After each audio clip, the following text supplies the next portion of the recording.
بنت عبداللہ نے کراچی سے پوچھا ہے، تقدیر میں سب لکھا ہے تو عمل کا کیا فائدہ؟ جب تقدیر میں سب کچھ لکھ دیا جاتا ہے تو پھر محنت اور عمل کرنے کا کیا فائدہ؟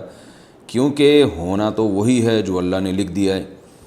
دیکھیے، اللہ تعالیٰ کو تو سب چیزوں کا علم پہلے سے موجود ہے، تو اللہ تعالیٰ نے اسی حساب سے سب چیزوں کو لکھ لیا۔ اللہ کو پتہ ہے کون جنت میں جائے گا، کون جہنم میں جائے گا، کون اچھے اعمال کرے گا، کون برے اعمال کرے گا، تو جو لکھا ہوا ہے اسی حساب سے ہوتا ہے۔ تو اللہ کے علم میں پہلے سے یہ بات موجود ہے، اللہ کا علم کامل ہے، اور جو کچھ اللہ نے اس علم کے حساب سے لکھ دیا وہ اسی طرح سے ہوتا چلا جا رہا ہے۔ باقی یہ رہا یہ مسئلہ کہ پہلے سے لکھا ہوا ہے تو جنت میں کیوں جائے گا، جہنم میں کیوں جائے گا انسان، اس کے دو جواب ہیں، ایک الزامی جواب اور ایک تحقیقی جواب۔ الزامی کہتے ہیں کہ کوئی شخص کسی بات کو نہ مان رہا ہو تو اس کو کہنا کہ بھئی یہ دلیل آپ یہاں نہیں مانتے تو وہاں تو مان رہے ہیں آپ۔ تو بات یہ ہے کہ کھانا پینا بھی تو تقدیر میں لکھا ہوا ہے، پیسے کمانا بھی تو تقدیر میں لکھا ہوا ہے، تو پھر کوشش کیوں کرتے ہیں کھانا پینے کی، دسترخوان کیوں لگاتے ہیں؟ تقدیر میں ہوگا تو نوالا اٹھ کے منہ میں خود بخود چلا جائے گا، وہاں کیوں نہیں سوچتے؟ یہ الزامی جواب ہے۔ تو جیسے وہاں نہیں سوچتے، آپ کو عمل میں بھی خود عمل کرنا پڑے گا، ایس تقدیر پہ بھروسہ کر کے آپ کو بیٹھنے کی اجازت نہیں ہے۔ اب ظاہر ہے وہاں کھانے پینے میں اور اپنے دنیا کے معاملات میں آپ تقدیر پہ بھروسہ اس لیے نہیں کرتے کہ آپ کو پہلے سے پتہ نہیں ہے کہ کیا لکھا ہے۔ آپ کو پہلے سے معلوم نہیں ہوتا کہ آپ کی تقدیر میں رات کا کھانا لکھا ہے کہ نہیں لکھا، تو آپ کھاتے ہیں اور کھانے کے بعد پتہ چلتا ہے کہ لکھا ہوا تھا تبھی کھایا ہے آپ نے۔ تو یہ آزمائش ہے کہ ہمیں پہلے سے تقدیر کا علم نہیں ہے۔ اگر کسی کو پہلے سے تقدیر کا علم ہو اور اسے معلوم ہے کہ تقدیر میں زنا لکھا ہوا ہے اور وہ زنا کر لے، اور اللہ قیامت میں اس سے پوچھے کہ تم نے زنا کیوں کیا، وہ کہے گا کہ اللہ میری تقدیر میں تو پہلے سے لکھا ہوا تھا، میں نے تو دیکھ لیا تھا، مجھے تو پتہ چل گیا تھا، تو شاید اللہ اسے معاف کر دے کہ بھائی جب لکھا ہوا تھا تو نے تو کرنا ہی تھا۔ لیکن مسئلہ یہ ہے کہ اگر کوئی شخص زنا کرتا ہے، قیامت میں اللہ اسے سزا دے گا اور وہ یہ کہے کہ اللہ تقدیر میں تو زنا پہلے سے لکھا ہوا تھا تو مجھے سزا کیوں مل رہی ہے؟ تو اللہ کہیں گے تجھے کس نے بتایا تھا کہ زنا لکھا ہوا ہے؟ تو یہی آزمائش ہے، ہمیں پہلے سے پتہ نہیں ہے کہ کیا لکھا ہوا ہے، ہمیں تو کام کرنے کے بعد پتہ چلتا ہے، یہی آزمائش ہے۔ تبھی قرآن مجید میں اللہ تعالیٰ کا ارشاد ہے کہ جب نافرمان لوگ کہیں گے کہ اللہ تو نے تو پہلے سے یہ سب چیزیں تو پہلے سے طے شدہ تھیں کہ ہم نے کیا کرنا ہے، تو اللہ تعالیٰ فرمائیں گے قل هل عندکم من علم فتخرجوه لنا، کیا تمہیں پہلے سے اس بات کا علم تھا؟ اگر تھا تو وہ لے کر آؤ ہمارے سامنے۔ تو تقدیر پہ لکھے ہوئے ہونے کے باوجود جو آزمائش ہے وہ آزمائش ہی رہتی ہے، اس لیے کہ ہمیں پہلے سے معلوم نہیں ہے۔ اس کی علماء نے بڑی بہترین مثال دی ہے کہ ایک ٹیچر اپنے اسٹوڈنٹس کو پڑھاتا ہے، اپنے شاگردوں کو پڑھاتا ہے، اور اسے پتہ ہوتا ہے کہ میرا کون سا شاگرد ہونہار ہے، کون سا محنتی ہے اور کون سا نالائق ہے۔ جو پورے سال محنت نہیں کر رہا اور امتحان میں چونکہ نقل بھی نہیں ہوگی تو اس کو پہلے سے پتہ ہوتا ہے کہ یہ 0 نمبر لے گا۔ تو استاذ کیا کرتا ہے کہ جو امتحانی پیپر ہے اس میں جو رزلٹ ہے نا اس میں پہلے سے 0 لکھ دیتا ہے، کیونکہ اس کو پہلے سے پتہ ہے کہ اس نے کرنا کرانا کچھ نہیں ہے، میں اسے پہلے سے جانتا ہوں کرے گا کچھ بھی نہیں ہے، تو پہلے سے 0 لکھ دیتا ہے۔ اور جس کے بارے میں استاذ کو معلوم ہے کہ یہ 100 نمبر لازمی لے گا، یہ ہونہار طالب علم ہے، مجھے اس کا پتہ ہے کہ یہ کبھی بھی یعنی ایسا نہیں کرتا کہ محنت نہ کرے اور اس کا دماغ بھی اچھا ہے، تو استاذ نے پہلے سے رزلٹ میں 100 نمبر ڈال دیے۔ لیکن استاذ اپنے اس رزلٹ کی بیس پہ جو استاذ نے نمبر لگائے رزلٹ اناؤنس نہیں کرتا بلکہ امتحان لیتا ہے تاکہ کل کو حجت تمام ہو جائے۔ جب امتحان لیتا ہے تو نالائق طالب علم جو ہے اس کے کوئی کویشچن ہی حل نہیں کرتا، اس کے یعنی جب اس کے پیپر ایگزامینر یعنی جب پیپر جو ہے وہ ٹیچر جو پیپر چیک کرنے والا ہے اس کے سامنے آتا ہے تو وہ دیکھتا ہے کہ اس نے تو کچھ بھی نہیں کیا، صرف صفائی کے نمبر اگر اس کو دیے جائیں تو دیے جائیں، کیونکہ خالی پیپر چھوڑ کر آیا ہے، ایک ڈاٹ کا نشان بھی نہیں ہے اس میں، تو وہ 0 لگا دیتا ہے۔ اور جس ہونہار طالب علم نے پیپر بھرپور طریقے سے حل کیا وہ 100 لگا دیتا ہے۔ تو جس ٹیچر نے یعنی جو جب عملی طور پر امتحان لیا گیا تو نالائق طالب علم کے 0 نمبر آئے، اور جو ہوشیار تھا، ذہین تھا، محنتی تھا اس کے 100 نمبر آئے۔ اب طالب علم کو کہیں سے پتہ چل گیا کہ میرے ٹیچر نے تو پہلے ہی سے 0 لگایا ہوا تھا، اور جو ذہین ہے اس کو پتہ چل گیا کہ پہلے سے ہی 100 لگایا ہوا تھا۔ تو اب نالائق طالب علم جس نے محنت نہیں کی، امتحان پاس نہیں کیا، کیا وہ اس بیس پہ اس رزلٹ کو مسترد کر سکتا ہے کہ جی آپ نے تو پہلے ہی 0 لگا دیا تھا؟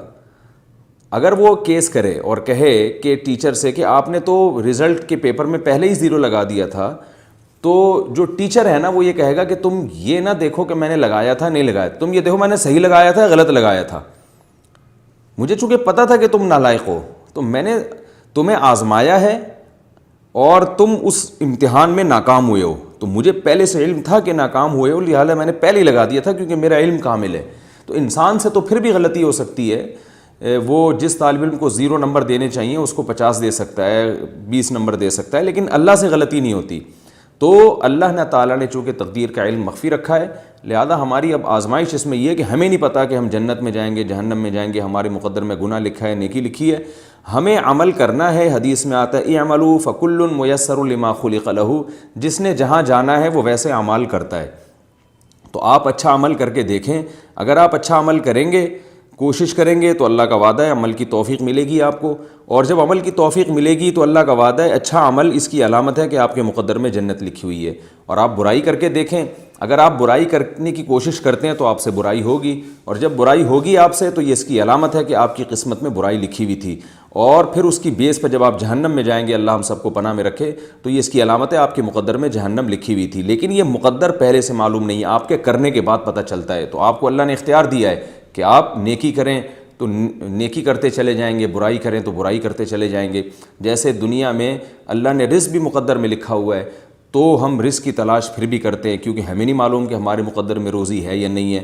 ہم اگر اعتماد کر کے بیٹھ جائیں ہم تو پھر تو یعنی بالکل ہی برباد ہو جائیں گے. ایک آدمی نہ کھانا کھاتا ہے, نہ پانی پیتا ہے, اور نہ وہ زندہ رہنے کے اسباب اختیار کرتا ہے, اور وہ یہ کہتا ہے کہ مجھے تو نہیں, یعنی اگر مقدر میں زندگی ہوگی تو بچ جاؤں گا, تو ظاہر ہے یہ نہیں بچے گا, بھوکا مرے گا, اور مرنے کے بعد پتہ چلے گا کہ اس نالائق کے مقدر میں موت لکھی ہوئی تھی. تو ہمیں مرنے سے پہلے پتہ نہیں ہے, لہذا ہم زندہ رہنے کی کوشش کرتے ہیں.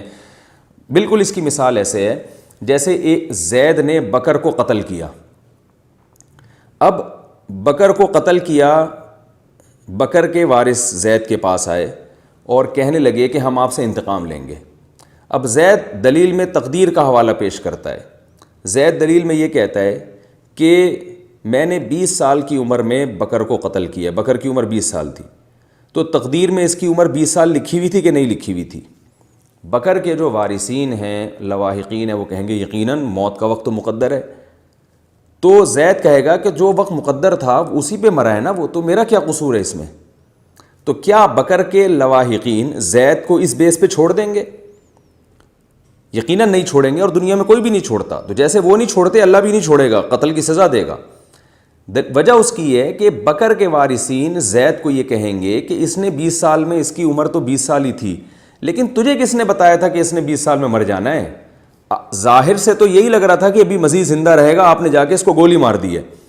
تمہیں کس نے بتایا تھا؟ تو تم نے تو اپنے حساب سے اس کو وقت سے پہلے مارا ہے. وہ تو اللہ کے علم میں یہ بات تھی نا, تمہارے علم میں تھوڑی تھی. پھر بھی اگر زید کی سمجھ میں نہ آئے نا, یہ دلیل سمجھ میں نہ آئے, تو میں پھر بکر کے وارثوں کو یعنی مشورہ دوں گا کہ آپ بندوق اٹھا کے زید کو گولی مار دیں, اور جب گولی مارنے لگیں اور زید چیخے چلائے تو پھر زید کو آپ بھی یہ کہیں کہ تمہاری بھی عمر اتنی لکھی ہوئی تھی, لہذا اگر تم نے بکر کو مار دیا یہ جرم نہیں ہے, تو ہمارا تمہیں مارنا بھی جرم نہیں ہے. تو اس سے پتہ چلتا ہے کہ بھائی جو چیز لکھی ہوئی ہے وہ تو لکھی ہوئی ہے, انڈرسٹوڈ ہے, وہ اللہ کے علم ہے, ہمیں معلوم نہیں کیا لکھا ہوا ہے. تو ہم اس ظاہر ہی کے مکلف ہیں, ہم سے جو ہم کر رہے ہیں اپنے اختیار سے, ہم سے اس کے بارے میں سوال کیا جائے گا, اور اسی بیس پہ جنت اور جہنم اللہ نے رکھی ہے.